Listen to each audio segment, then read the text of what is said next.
السلام عليكم ورحمة الله وبركاته. ازيكم احبابي؟ عاملين ايه؟ يا رب تكونوا بخير. وحشتوني جدا من اخر فيديو نزلته. اولا كده صلوا بينا على النبي في التعليقات، كله ينزل يصلي على النبي كده عشان اي حد يقرا الكومنت بتاعك ياخد تاخدي حسنات. زي ما شفتوا في عنوان الفيديو، النهارده هنعمل غدا ل5 افراد ب15 جنيه. ب15 جنيه؟ ايه ده؟ ايوه فعلا ب15 جنيه.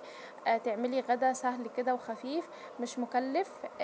نطلع بقى من اللحوم شوية عشان احنا يعني زهقنا من اللحوم بقى، سواء لحمة او فراخ. وغير كده عايزين نظبط بقى ايه عشان خاطر الميزانية، نعمل حاجة كده على قد الايد وفي نفس الوقت تكون حرشة كده وحلوة زي اكل ايام زمان. تمام. هنا هنزل، حاطه حله على النار. هنزل بمعلقه سمنه كبيره حلوه كده، اي بقى نوع السمنه اللي انت بتشتغلي بيه، حبه زبده تمام، حبه زيت برضو تمام. انا بشتغل بسمنه روابي. حطيت معلقه. هعمل اول حاجه، اول خطوه هعملها، هنزل ببصله كده متقطعه، وسط كبير اللي انت حباه، وطماطمايه مبشوره على المبشره عادي ده، ياخدوا تشويحة حلوة بس كده. ريحتهم تبتدي تطلع كده ويتمزجوا مع بعض. هبدأ ان انا بقى احط لهم التوابل بتاعتي، اي توابل انت حباها. بصوا، عامة التوابل هي اللي بتظبط الاكل، بس برضو يعني بالعقل كده، يعني ما بنحطش ما نكترش توابل، لان التوابل كتير في الاكل برضو يعني بتطغى على طعم الاكل، ما بيبقاش حلو، يعني بيكون في المعقول. حطيت نص معلقة من بهارات اللحمة، وشوية صغيرين، اقل من نص شوية كمون، واقل من نص شوية برضو فلفل اسود، معلقة صغيرة مش كبيرة. انتوا اظن شايفين على طرف المعلقة الكبيرة. تمام. هبدأ ان انا بقى اشوحهم في التوابل كويس لحد لما ريحتهم تطلع معايا، وانزل بالعدس. تمام. العدس دوت انا جبت ربع كيلو. ربع كيلو ب15. انا ما عملتش الربع كامل، عملته على مرتين. انا عادة في اي وقت بقسم العدس، بقسم الربع على 2، ما بعملش الربع كامل. لان بيبقى كتير الصراحة، يعني انا بعمله برضو بطريقة بتخليه يعمل كمية معايا. في نفس الوقت يعني بستفاد منه بطريقتين يعني، فاهمين؟ طعمه بيبقى حلو ومشبع، وفي نفس الوقت بستغل ربع كيلو العدس بخليه على مرتين، فدي فكرة حلوة قوي للتوفير. والطعم برضو بيبقى جميل. هنزل بالمية بقى بنفس الطبق اللي انا حطيت فيه حطيت منه العدس والبصل، هو الطبق برضو احنا بنوفر في كله يعني. في استهلاك المواعين، في المصروف، في اي حاجة بنوفر في كله. فنفس الطبق اللي انا قطعت فيه البصل والطماطم، حطيت فيه العدس، حطيت فيه المية، كله مع بعضه يعني. تمام. هغطي عليه بقى كده ووطي على نار هادية خالص، اهم حاجة ليه عشان خاطر العدس يبقى طعمه حلو وريحته حلوة. جبت حطيت دي كده الاول وهم لسه في الكيس، وبعدين حطيتهم على طول. تمام. عايزه اقول لكم العدس وانا بعملها كانت قلب البيت حرفيا، كانت ريحه جميله. عندي بقى انا تركايه خاصه بيا كده في العدس، هتحبوها قوي لو جربتوا العدس بالطريقه دي، مش هتبطلوا تعملوا بيها صدقوني. كده هغطي عليه برضو.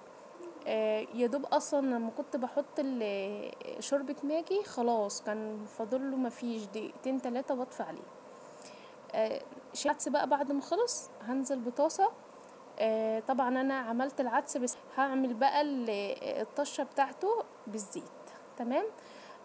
بالشعريه، زي ما انتوا شايفين ده كيلو شعريه ببساطه. دي انا ما بشتغلش الا بيها، يعني ما بستعملش الا هي.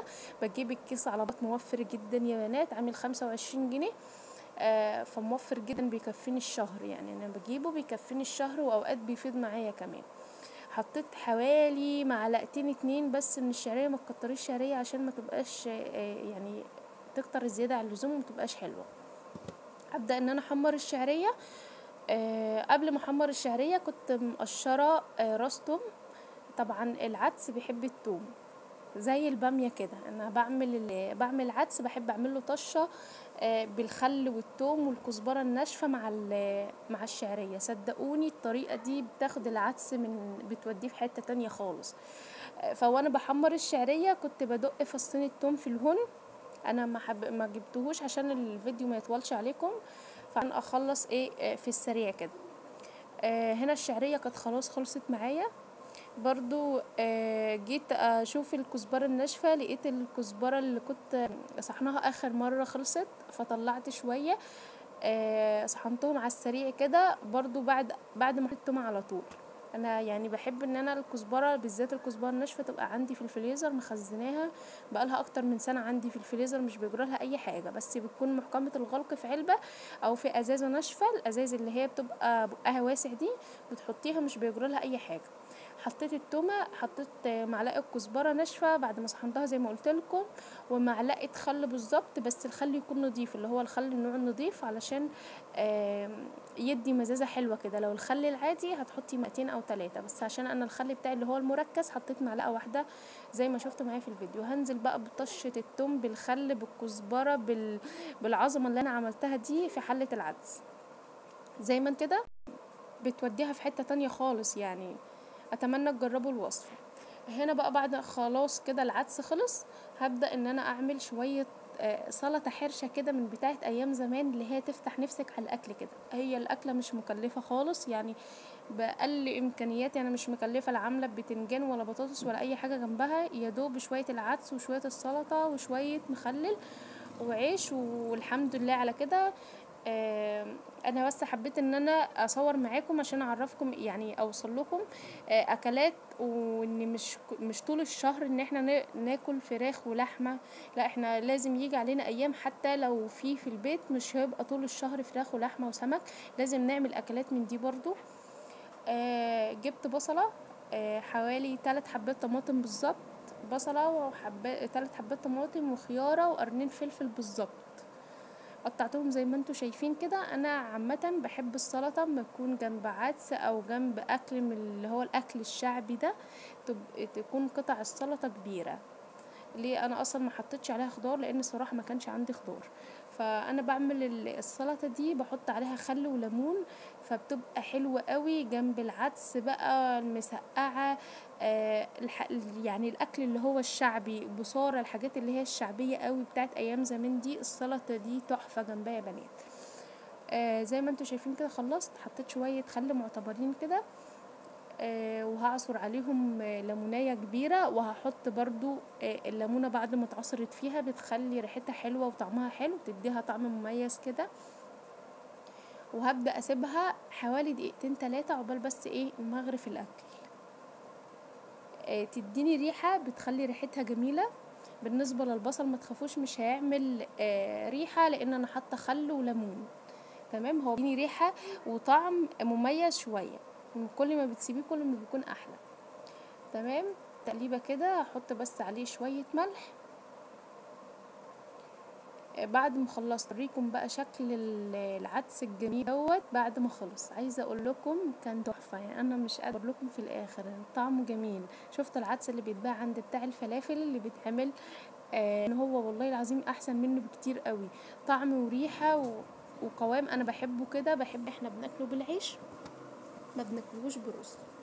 حابه تخففيه اكتر من كده العيش بقى، حابة عيش ابيض عيش بلدي اي نوع عيش تمام، حابة تقمريه على البوتاجاز من فوق، حابة تدخليه الفرن تمام. بس انا عشان كان صابح يعني، انا العيش دوت بتاع التومين يعني، انا مش اشتريته، عشان كده انا بقول لكم 15 جنيه اللي هي فلوس تمن العدس يعني. السلطة كانت حاجاتها موجودة عندي في التلاجة، المخلل برضو كان موجود، انا ما اشتريتش الا العدس، عشان كده انا قلت لكم 15 جنيه يعني، انا ما صرفتش الا فلوس العدس بس. العيش كان موجود زي ما قلت لكم، عيش التومين بالبطاقه زي ما انتم شايفين. قوم العدس، بعتذر على الاضاءه لان النور قطع وانا بصور، فاضطريت ان انا اصور في الاضاءه. لو عجبكم ما تنسونيش في لايك وكومنت جميل كده زيكم، او لو اول فعلي زر الجرس عشان يوصلك مني كل جديد، وان شاء الله هنزل له هعمل معاكم اكلات مفيده كتير جدا في القناه. السلام عليكم.